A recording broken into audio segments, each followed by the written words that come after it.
Hi guys, America అధ్యక్ష ఎన్నికల్లో republic party తరపున పోటీ చేస్తున్న అధ్యక్షుడు డొనాల్డ్ ట్రంప్ ఎలాన్ మస్క్కి ఎక్స్ వేదికగా ప్రత్యేకమైన ఇంటర్వ్యూ ఇచ్చారు. ఆ ఇంటర్వ్యూలో పలు ఆసక్తి విషయాలను తెలిపారు. వచ్చే నవంబర్లో ఎన్నికల్లో కనుక తాను ఓడిపోతే అమెరికాను వదిలిపెట్టి వెళ్ళిపోతానని తెలిపారు. ఎన్నికల్లో ఏదైనా జరిగి పరిస్థితి కనుక ఘోరంగా ఉంటే మనం మళ్ళీ వెనిజువేలాలో కలుద్దామని, మన భేటీకి అదే సురక్షితమైన ప్రదేశం అంటూ చెప్పారు.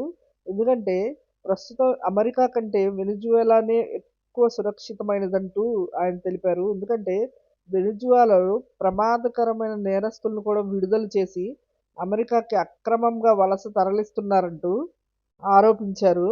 ఈ సందర్భంగా కమలా హ్యారిస్ కనుక గెలిస్తే దేశం సర్వనాశనం అవుతుందంటూ ఆయన తెలిపారు.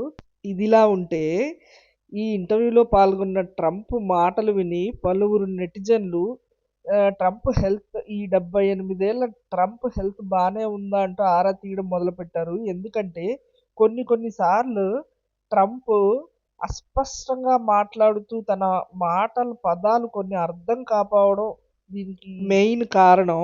స్పష్టత అంటే కొన్ని సా పలకపోవడం, తా పలకపోవడం, కొన్ని అక్షరాలను మింగేయడం, ఈ విధంగా అస్పష్టతగా మాట్లాడారు. కొంతమంది నెటిజన్లు అయితే ఈ ఎక్స్ ఇంటర్వ్యూలో ఇంత అస్పష్టత ఎందుకు నెలకొంది, మనకు అర్థం కాలేదా, లేకపోతే అక్కడ వైర్లెస్ ప్రాబ్లం ఏమన్నా ఉందా, మైక్రోఫోన్ ప్రాబ్లం ఉందా అంటూ కొంతమంది కామెంట్ చేశారు.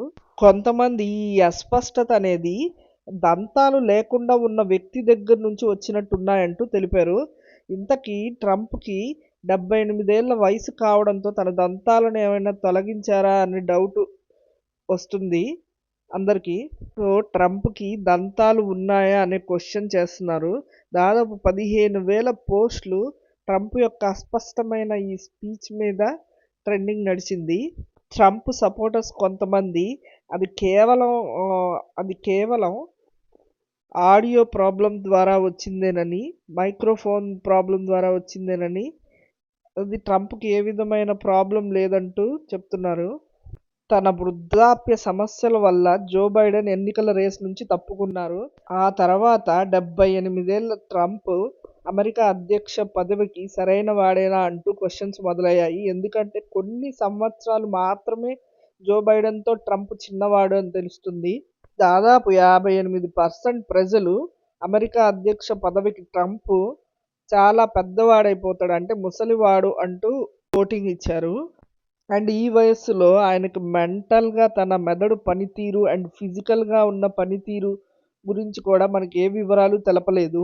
అండ్ ప్రస్తుతం ట్రంప్ వాడే మందులు కానీ, తన రక్తపోటు కానీ, కొలెస్ట్రాల్ లెవెల్స్ కానీ ఎంత ఉన్నాయి, అలాంటి డీటెయిల్స్ ఏవి బయటకు తెలియదు. మొన్న ట్రంప్ పైన జరిగిన కాల్పుల్లో కూడా ట్రంప్ ఏ విధంగా గాయపడ్డారు, ఎంత మేరకు ఆయన కోలుకున్నారు అనే విషయాలు కూడా బయటకు చెప్పలేదు.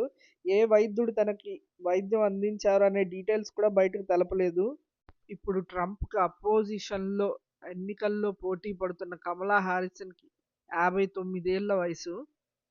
మొన్నటి వరకు డెమోక్రటిక్ పార్టీలో జో బైడెన్ వయస్సు పరమైన ఆరోపణలను ఎదుర్కొన్నారు. ఇప్పుడు దానిని ట్రంప్ మీద కమలా హారిస్ తాను మరలించినట్టు అయింది. ఎందుకంటే ఇప్పుడు తన వయసు 59 ఏళ్ళు మాత్రమే కమలా హారిస్ వయసు.